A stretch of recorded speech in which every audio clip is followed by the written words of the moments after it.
जय हिंद दोस्तों, कैसे हैं आप लोग। आशा करते हैं आप लोग बहुत ही अच्छे होंगे।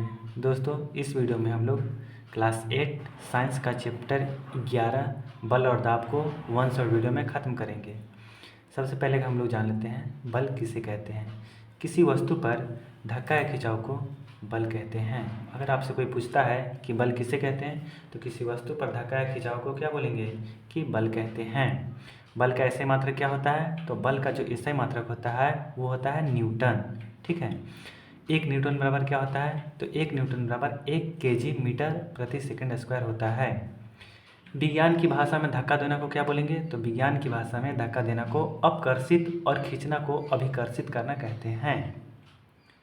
परिणामी बल, परिणामी बल क्या है, तो परिणामी बल के लिए आप लोगों को दो चीज़ें जानना जरूरी है कि परिणामी बल क्या होता है। तो दो तरह से हो सकता है, एक कि जब कई सारे बल एक ही दिशा में लग रहे हों, और दूसरा कई सारे बल अलग अलग दिशा में लग रहे हों। अगर जब दो बल एक ही दिशा में लग रहे हों तो उस समय क्या होता है, तो जो परिणामी बल होता है वो बलों का योग हो जाता है। लेकिन जब दो बल अलग अलग दिशा में कार्य कर रहे हों तो परिणामी बल बलों का अंतर हो जाता है। आशा करता है आपको ये चीज़ समझ में आया होगा। बल कितने प्रकार के होते हैं, ये सवाल अक्सर पूछे जाते हैं कि बल कितने प्रकार के होते हैं। दोस्तों, जो बल होते हैं वो दो प्रकार के होते हैं। एक होता है संपर्क बल और दूसरा होता है असंपर्क बल। अब ये संपर्क बल और असंपर्क बल क्या है जानते हैं। संपर्क बल क्या है, दो वस्तुओं के स्पर्श के द्वारा लगने वाले बल को संपर्क बल कहते हैं। क्या है कि संपर्क बल जो है वो दो वस्तुओं के स्पर्श के द्वारा लगेगा, उसको बोलेंगे संपर्क बल। या फिर दूसरा परिभाषा बोल सकते हैं, छूकर लगने वाले बल को स्पर्श बल कहते हैं। संपर्क बल जो है वो दो प्रकार के होते हैं। अगर कोई पूछता है संपर्क बल कितने प्रकार के होते हैं, तो दो प्रकार के। कौन कौन, एक होता है घर्षण बल और दूसरा होता है मांसपेशीय बल। क्वेश्चन को घुमाकर भी पूछ दिया जाता है, घर्षण बल किस प्रकार का बल है, तो घर्षण बल जो है वो संपर्क बल है। और मांसपेशीय बल भी जो है वो भी क्या है, संपर्क बल है। संपर्क बल को स्पर्श बल के नाम से भी जानते हैं। इस चीज़ को आप लोग ध्यान में रखिएगा। आगे बढ़ते हैं, अब जान लेते हैं घर्षण बल क्या है। तो गतिशील वस्तु के गति के विपरीत दिशा में लगने वाले बल को घर्षण बल कहते हैं। घर्षण बल अगर कोई पूछता है कि किसे कहते हैं, तो जवाब होना चाहिए गतिशील वस्तु के गति के विपरीत दिशा में लगने वाले बल को क्या बोलेंगे, घर्षण बल कहते हैं। मांसपेशीय बल किसे कहते हैं, तो मांसपेशीय द्वारा लगाए गए बल को मांसपेशीय बल कहते हैं। जैसे कि हम लोग का जो मांसपेशी है उसके द्वारा कोई भी बल लगता है तो उसको क्या बोलेंगे कि मांसपेशीय बल है।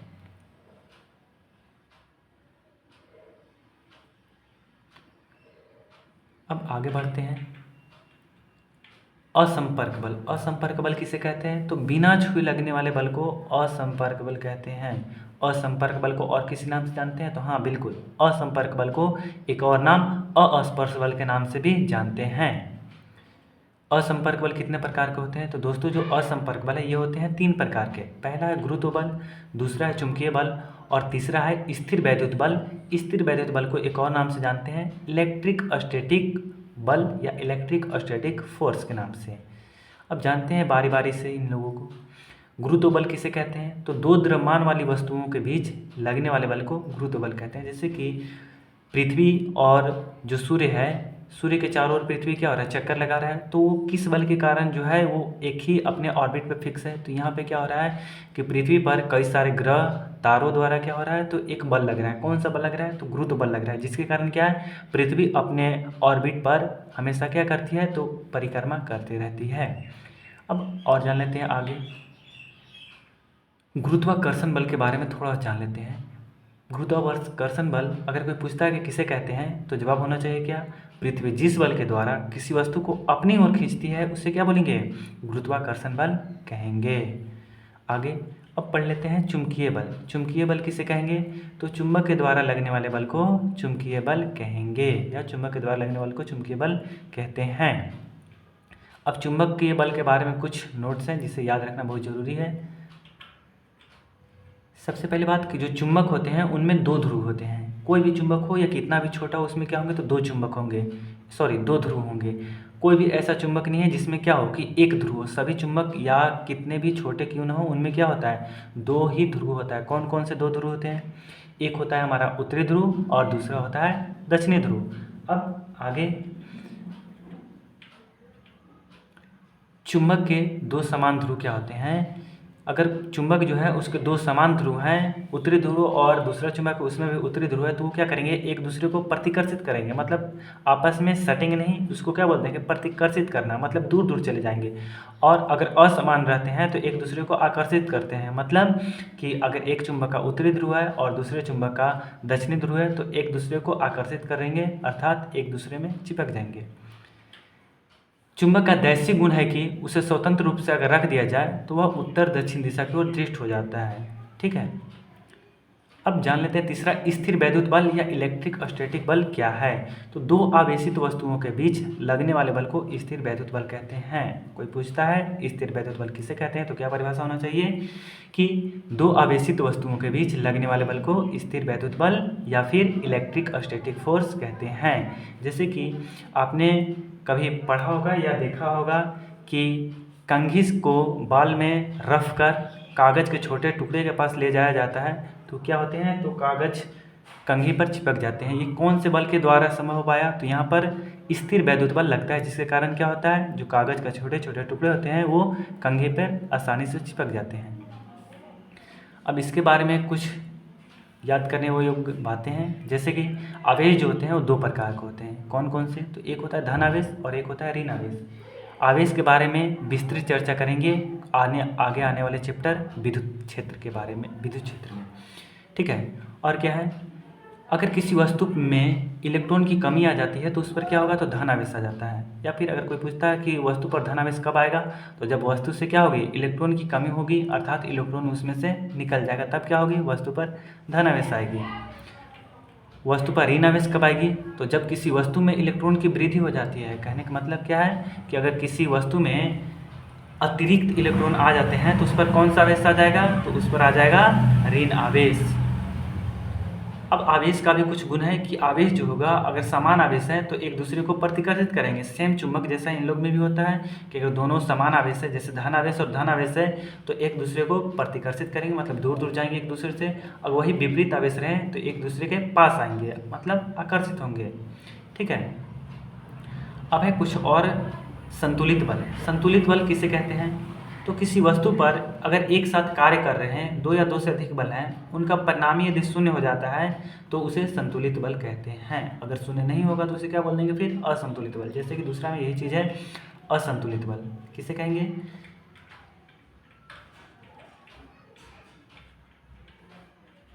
किसी वस्तु पर एक साथ कार्य कर रहे दो या दो से अधिक बलों का परिणामी यदि शून्य ना हो तो उसे क्या बोलेंगे, असंतुलित बल। अगर शून्य हो जाता है तो उसे संतुलित बल कहते हैं।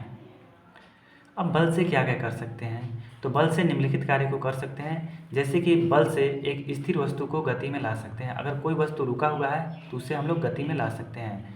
दूसरा, बल से गतिशील वस्तु को विराम में ला सकते हैं। अगर कोई चीज़ गति में है तो उसको रोक सकते हैं। तीसरा, बल से गतिशील वस्तु की गति को घटा सकते हैं या फिर बढ़ा सकते हैं।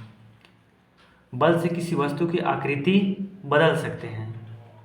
बल से किसी गतिशील वस्तु की गति की दिशा भी बदल सकते हैं। जैसे कि बैडमिंटन खेलते हैं तो बल लगाकर कॉर्क की दिशा को बदल देते हैं। अब भार का अगर ऐसे मात्रक पूछे तो क्या होता है, भार का ऐसे मात्रक भी न्यूटन होता है और बल का ऐसे मात्रक भी न्यूटन होता है। 1 किलो भार बराबर कितना न्यूटन होता है, तो 1 किलो भार बराबर होता है 10 न्यूटन। अगर आपसे कोई पूछता है कि 20 किलो भार बराबर कितना न्यूटन होगा, तो 20 केजी, उस पर एक जीरो ऐड कर देते हैं तो 20 और जीरो 200, मतलब 20 केजी भार बराबर कितना न्यूटन, तो 200 न्यूटन होता है। दाब क्या है, तो प्रति एकांक क्षेत्रफल पर लगने वाले बल को दाब कहते हैं। जैसे कि दाब बराबर फार्मूला क्या हो जाएगा, तो दाब बराबर फार्मूला हो जाता है कुल लगा हुआ बल बटा संपर्क क्षेत्रफल। मतलब संपर्क क्षेत्रफल कहने का मतलब है वस्तु किसी दूसरे सतह के संपर्क में जितना है वही क्या कहलाता है, उसका संपर्क क्षेत्रफल कहलाता है। दाब का ऐसे मात्रक पूछता है तो क्या होगा, दाब का ऐसे मात्रक होता है पास्कल। पास्कल को सूचित किससे किया जाता है, तो पी ए से पास्कल को सूचित किया जाता है। और दाब को किससे सूचित किया जाता है, दाब को सूचित किया जाता है कैपिटल पी अर्थात बड़ा पी से दाब को सूचित किया जाता है। 1 पास्कल बराबर 1 न्यूटन प्रति मीटर स्क्वायर होता है। अगर वस्तु का क्षेत्रफल बढ़ाते हैं तो क्या हो जाएगा, दाब घटता है। किसी भी वस्तु का क्षेत्रफल बढ़ाने से दाब क्या होता है, घटता है। अगर क्षेत्रफल घटाते हैं तो दाब बढ़ता है। बल बढ़ाते हैं तो दाब बढ़ेगा और बल घटाएंगे तो दाब घटेगा। द्रव तथा गैस क्या है, तो तरल पदार्थ है ना। क्वेश्चन अगर कोई पूछता है कि तरल पदार्थ किसे कहते हैं, तो द्रव और गैस को तरल पदार्थ कहते हैं। ठोस में दाब केवल नीचे की ओर होता है। अगर कोई ठोस है तो उसमें दाब किधर लगता है, तो केवल नीचे की ओर लगता है। लेकिन तरल में दाब क्या होता है, तो सभी दिशा में लगता है। जैसे कोई भी आपके पास बोतल है, उसमें पानी भर लेते हैं तो दाब क्या होगा, तो बोतल के चारों तरफ लगेगा जहाँ तक पानी भरा हुआ है। अगर द्रव की गहराई जैसे जैसे बढ़ती है वैसे वैसे क्या होता है, दाब भी बढ़ता है। इस आधार पे कहा जा सकता है कि द्रव की गहराई बढ़ने से दाब बढ़ती है। प्रणोद, ये प्रणोद क्या है, तो प्रणोद भी एक तरह का बल है जो क्या होता है, किसी सतह या पृष्ठ के लंबवत लगता है। तो प्रणोद का परिभाषा हो जाता है, किसी पृष्ठ या सतह पर लंबवत लगे हुए बल को प्रणोद कहते हैं। प्रणोद का एसआई मात्रक क्या होता है, तो दोस्तों प्रणोद का जो एसआई मात्रक होता है वो होता है न्यूटन। क्योंकि प्रणोद भी एक तरह से बल ही है, तो जो बल का एसआई मात्रक होता है वही क्या होगा, प्रणोद का भी एसआई मात्रक होगा, अर्थात न्यूटन।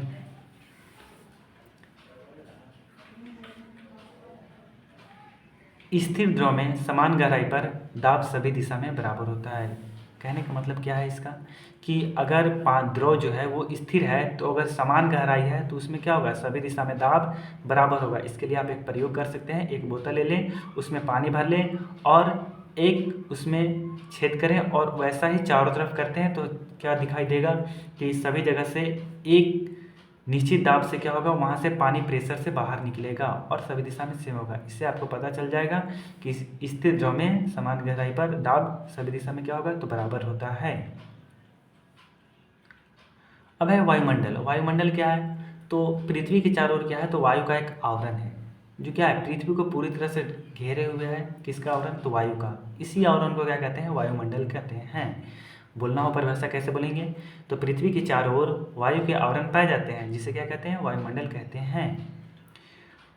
वायुमंडल जो है पृथ्वी की सतह से 1000 किलोमीटर ऊपर तक फैला है। अर्थात वायुमंडल जो है कितना ऊपर तक है, तो 1000 किलोमीटर तक क्या है, वायुमंडल है। 1000 किलोमीटर के ऊपर वायुमंडल नहीं है।